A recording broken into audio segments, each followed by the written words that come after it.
Hello and welcome to the show, which is supported by Media Proxy. Now, you may have seen last week we spoke to Tim Chapman from Hickman Shearer to get some background into the forthcoming Arena TV auction. We looked at the demise of Arena TV and what had happened to bring us into a situation where we're now looking at over 3,000 items of kit currently up for auction. Yeah, so today we'd like to welcome Dan Main from C8 Global Partners. Welcome to the show, Dan. How are you doing? Very good, thanks, Mark. Good to see you both again. Yeah, thanks for joining us, Dan. So we heard from Tim last week. Should we start with a bit of background into CAGP and the part you're playing in this auction? Yeah, so C8 Global Partners, we're industrial auctioneers, effectively. We've been around for over 20 years now, and we work all over the world on a range of projects, but in particular, as you'll have guessed, audio, visual and broadcast is a big one for us. And a few people will have seen our auctions in the last year or so, such as the ProCam auction. And we're working with Hickman Shearer. We're currently on site collating details of all the equipment, getting it ready for the auction process. I mean, this is a big auction. How are you with 3,000 plus items?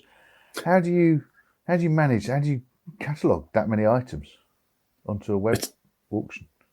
It's a good question. It takes with a fair amount of effort. We have a tool that we built in-house. It's called an AIM cataloging tool.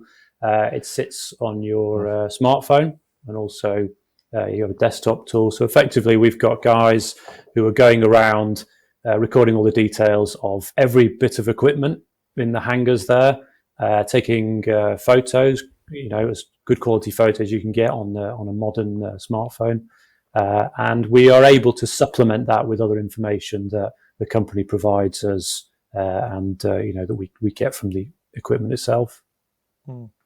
So with about a month to go now, isn't it? It's 22nd, 23rd, 24th of February, I think. Whereabouts are you? Is everything on the website? Is that everything, or have you got more items to add still? No, so the way we're going about this, we've got 3 days planned for the auction, and you'll see specific groups of equipment that will fall into those 3 days. So the first day, for example, cameras, lenses, grip, and some other associated items. We're focusing on getting each day up one at a time. And now you'll see day one is up and online. It's not quite open for bidding yet, but it will be soon for pre-bidding. And that's going to include, exactly as we said, the cameras, the lenses, and a good selection of grip as well. So we're probably getting on for a good 2/3 of the way through the catalogue, but we're always tweaking and tidying up as well before we let it loose for the public to see. Of course, all auctions have their, I guess, what we call their cherries.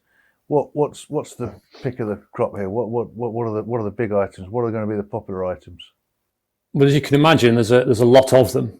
There's a lot of everything. Yeah. But in particular, we've got a large number of Sony HDC 2500 camera channels, and a few other models as well. HDC 3100, 3300, 3500. A lot of Grass Valley LDX 86N as well.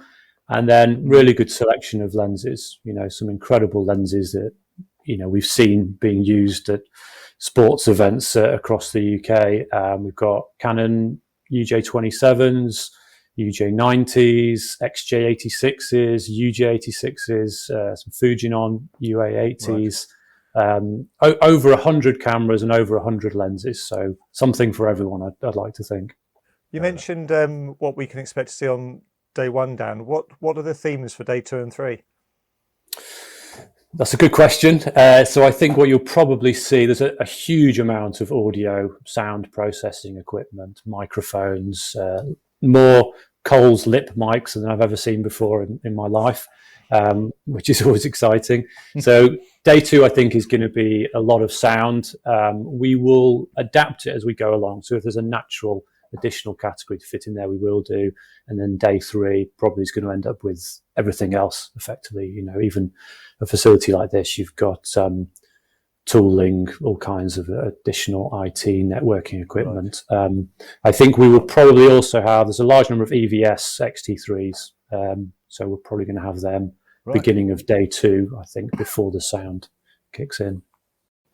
And there, of course, big thing here was, of course, there was a number of trucks, but a few of them were already sold. Are there any? Yeah, how many are left, and which day? Well, it's a good question. So they're being sold directly, and depending on when this goes online, it's a genuine possibility that some, if not all, of the remaining ones have been sold. We have at the moment Right. Okay. Fair enough. OB10, OB20, OB14, and OBY. But yes, we are talking to people constantly. We've got a lot of interest all over the world in these units. So yeah, it's possible that there might be one left over for the auction, but I think that's probably unlikely. If you want one, come and speak to us as soon as possible. I think we're all old enough, Dan, to remember the good old days of being in an auction in a cold hangar somewhere, holding up a flag to bid. But we've all got used to things going online now, and online auctions obviously work really well for the whole reach. You know, they can have a global reach rather than being very regional. But you've got a human with a hammer at this one. What's the idea behind that? We do have a human with I'll call it a gavel rather than a hammer because it sounds slightly less aggressive. But that's right, yeah. So I like to think it's the best of both worlds. It's still online. You'll see a video of the auctioneer, much like this, taking bids, waving the gavel. I think it gives you the benefit over the online auction. There's a bit more back and forth, a bit more communication. Anyone who's using the facility can actually write a message to the auctioneer. It functions slightly differently to an online auction as well, in that you've obviously, as bids are continuing, that's how long the auction will stay open. And when all the bids are done, that's when it closes. So it's a familiar process.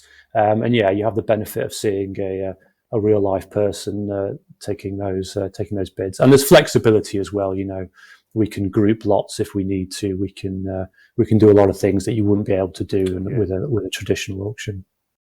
Yeah, it's a live auction as it was, but remote. This is pretty good. So, of course, this has got quite a wide reach as well. You've got to, with this many products, it's going to be a lot of interest in this. Obviously, the regulars, the big boys that'll come in that are going to be covering all of the big events of 2022. But there is a wider interest in this kit. Now, a lot of these people won't have bid on an online auction at all before. You got any tips? Any instructions, any guidance to help people who maybe haven't bid on an online auction and might be a bit nervous about it? Yeah, absolutely. I mean, we're very conscious of that there are some people who are used to doing this all the time, be very familiar, and there are others, this could well be the first time they've ever bought assets in an auction. And it's a great way to be able to procure equipment of a high quality and quicker than you otherwise would be able to. But yeah, it is useful to know about the process. So we're putting lots of tips online. We're going to have an FAQs page on our website, arenatvsale.com, that gives some good guidance and links to how to use the system, what's going to happen before, during, and after the auction. And of course, I have to refer you to the last video that we did, which is how to win at auctions. Yeah, I think there's some good tips in there for anyone that should be useful. But yeah, and of course, our contact details are all on the websites, and if people need to reach out to us and ask questions, we will do our best to help in any way we can. Cool. We'll put a link to that article in the description below, so people can get your insider tips there. So, Dan, where can people find out more about this Pacific Arena TV auction?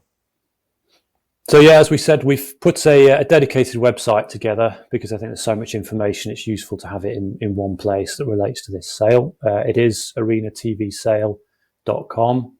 On there, you'll see a lot of information at the moment about the OB units, and more will be going on there. So you've got some about the cameras, lenses, EVS, grip, and all those.